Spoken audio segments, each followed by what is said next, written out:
see our creek's running pretty hard.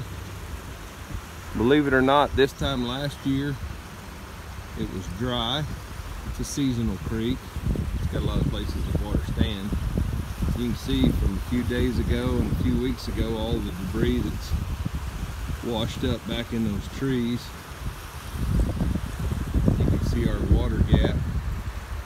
It's almost washed out again, but held up this time.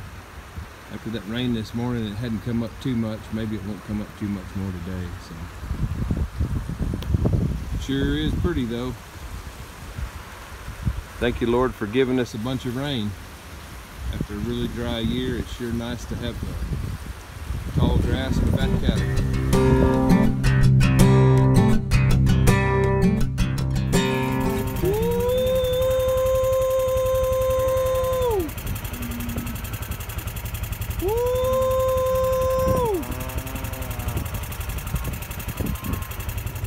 Well, if you can see, we're got some cows way back there on the road. We were weaning these calves, gonna wean these calves. We got them out of this really brushy pasture here. Gathered them 2 days ago, and it started raining while we were working them. And there's no way we can get our trucks in to haul our calves out to where we do our 60 days of preconditioning and weaning. And so we're having to put those cows back because of all the rain we've had. We had 2 1/4 inches 2 days ago and had a big rain again this morning. And we're just gonna put them back in this pasture and have to regather them again. Good thing is they're all worked. And as you can see, it got on my yellow this morning.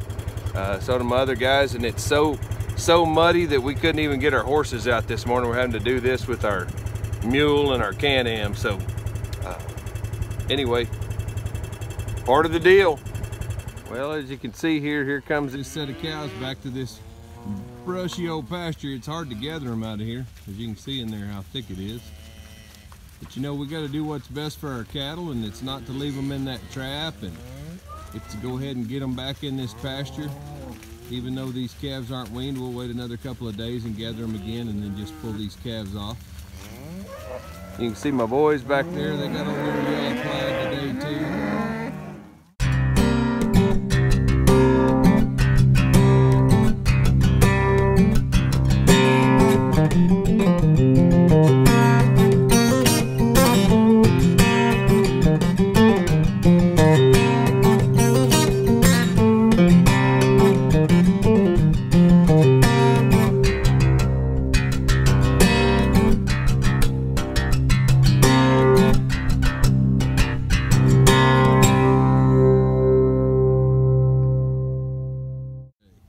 YouTubers, I wanted to get this in on this video. This is Ben Moran from, we won't call him a Yankee, but he's from way up north, aka Chicago. Ben has been interning with us for a few weeks, almost a month, and has been out here working in some of these conditions. And as you can see back here, it's been a little rough this week. He got a little cow manure on him and got to experience some stuff. We really wanted to get him on a horse this week, but it's been a little too wet. Ben, when you leave here, where are you headed? I'm going home to Chicago for about a week, and then I'm going to Fort Knox, Kentucky for some Army ROTC training, and then I'm heading to Tampa, Florida for some follow-on training. All right, and what are you studying right now in school? I'm pre-med right now, so I want to be a general surgeon in the Army. Awesome, awesome. We appreciate your service. Again, we appreciate you being out here, and you're welcome back anytime you want to come. And enjoyed having you out, and I hope you've enjoyed it and learned a few things. Thank you, sir, I have. And before you go, I want to leave you with one thing. Never approach a bull from the front, never approach a horse from the rear, and never approach a fool from any direction. Now, do I need to explain that? No, sir. Okay, and one other thing. After we worked cattle for 2 days, we went to the cafe up here to eat lunch while it was raining, and we all ordered chicken fried steak and beef quesadillas and hamburgers and steak fingers and that kind of stuff. and old Chicago ordered him some chicken strips. We won't hold that against him. We know he's trying to watch his figure. Hey, they're pretty good, not gonna lie. Well, I have to agree with you on that. Ben, thanks again. Thanks, sir.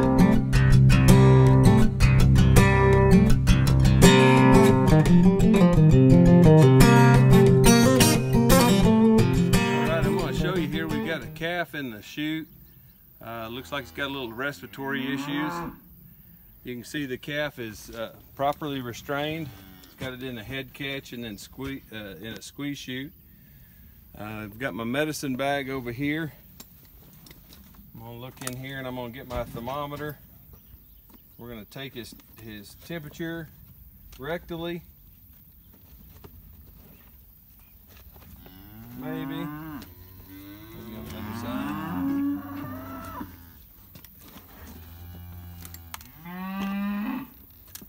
We have a protocol that we use. If they reach a certain temperature, we doctor them, or if they look bad enough, what we'll do is take a thermometer and take a rectal temperature. If the calf is over 104, we doctor immediately. This one looks like it's going to be right at 4.3 or so.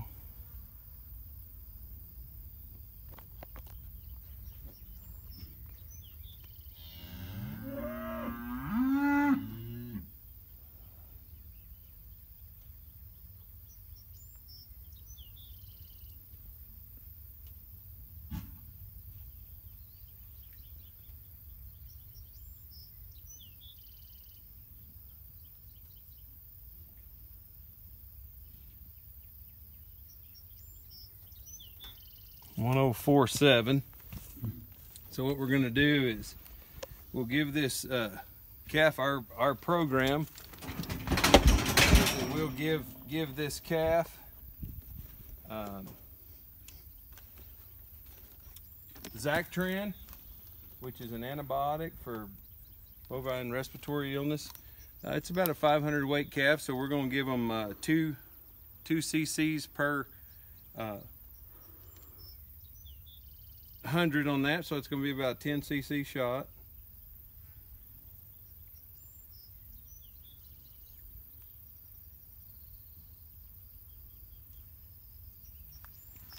And then I'm also going to give this calf, per our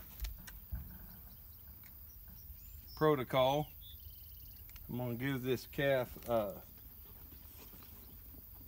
about 12 cc's of B12.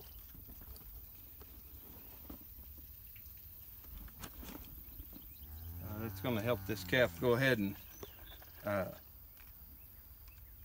where it helps his rumen, so he'll go ahead and keep eating.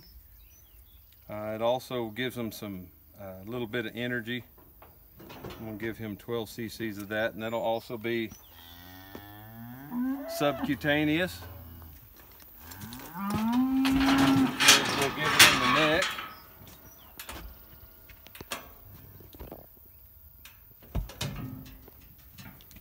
I'll pull up the skin. Let him calm down a little bit. May need to do it up here. Give him the 12 cc's of that. Then I'm going to give him the 10 cc's of the Zactran.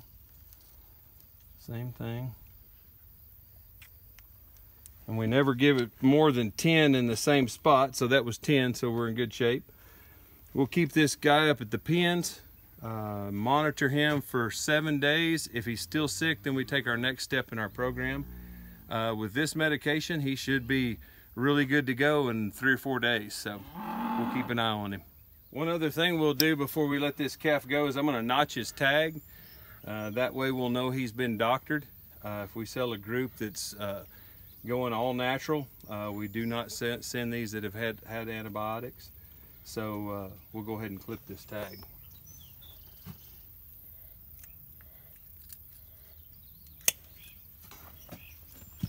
You can see there we're a clip. If they get sick again, we clip it out here. If we get sick again, we clip it out here, and then they're doctored out from there. Well, as you can see, it's a little muddy in the old pens here. We have had just a little bit of rain. You can see we worked this set of heifers over here this morning, about to turn them out on a good pasture. Got all of our cows pulled out of here and turned back out again. So we're going to try and let it dry up a little bit. There's some good wind and good sunshine, hopefully it will. Well, as I got back to the tack room this afternoon, got to thinking about a bunch of things that have happened the last couple of weeks. You know, with lots of rain and you know, if you don't like the weather in Texas, hang around a little bit, it'll change. And, you know, all the things that look like they're really difficult that get in our way. But, you know, when you do what we do, those kind of things come up every day.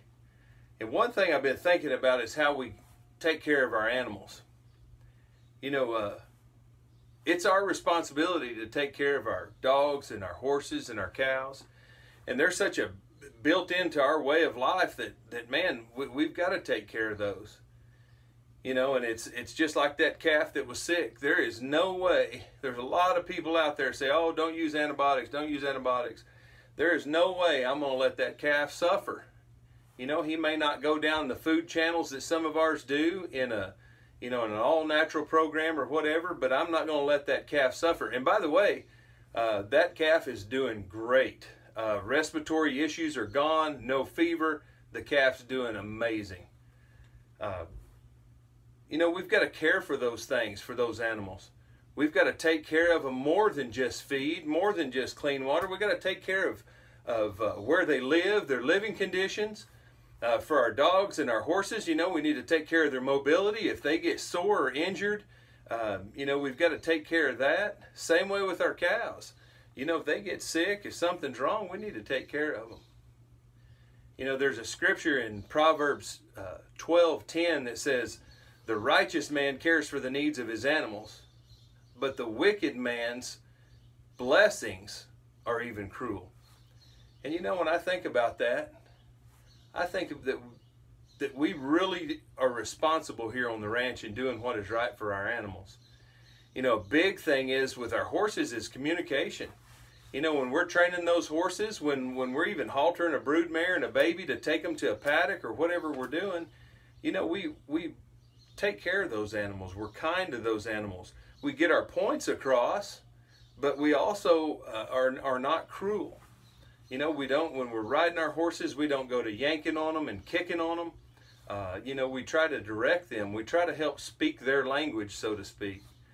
And, you know, all those things didn't just come to me one day, just go boom. It's over years and years of learning, going to other people and learning those kind of things. A great mentor of mine, Jerry Lee Sewell, always said when it came to horse training, as little as possible, but as much as necessary. You know, if I can help a horse by just moving just a little bit and showing him what to do and where to go, that's what I'm going to do, because he's going to remember that and respond to that. It's fair. It's honest and it's consistent. You know, when it comes to our cattle, leaving those cows in the pens while it was raining, you know, we were try to come back the next day and work those and get them out of those stinking pens so they can get out and get it in some good grass and some good water. But you know what? We weren't able to get our trucks in there, so we provided hay and water for those animals while they were in there, and we got them back in their pasture as soon as possible. You know, it took us a few more days to gather them again and bring them back up, get those calves weaned, but those calves are weaned now. The cows are in a hauled to a different pasture, and they're all doing really great. It all just has to do with where your heart is. And you know, if you don't feel that way about your animals, it's really hard to feel that way about people. And I'll tell you what, if you don't know the loving grace and mercy and saving grace of Jesus Christ, that's what changes your heart to where you can do that and you can feel that. So I hope you stick around and keep watching and learn more about Jesus. Learn more about our way of life. And hey, this week we had a member of our family, ranch family out here pass on. Tessa, we sure miss you. You were a wonderful, beautiful mare. You were kind. You were sweet. You raised some great babies that have done amazing things in the show ring, and we salute you this week. Thank you for all that you gave to us. Chicago, before I go, I want to tell you it was just an amazing time when you were here, bud. I'm glad you got to come and experience our way of life and kind of fit in here a little bit in Texas. I can't wait to see you next semester. I hope you get to come out and visit. And good luck to you this summer. And viewers, if you know somebody who may like to follow along with us, throw this link in there and send this link to them and let them click on here and maybe like this and subscribe to it. If you've liked this video, click like, ring the bell for us. If you're not a subscriber, click subscribe and become part of our family and follow along with us. I sure appreciate you taking the time to watch our way of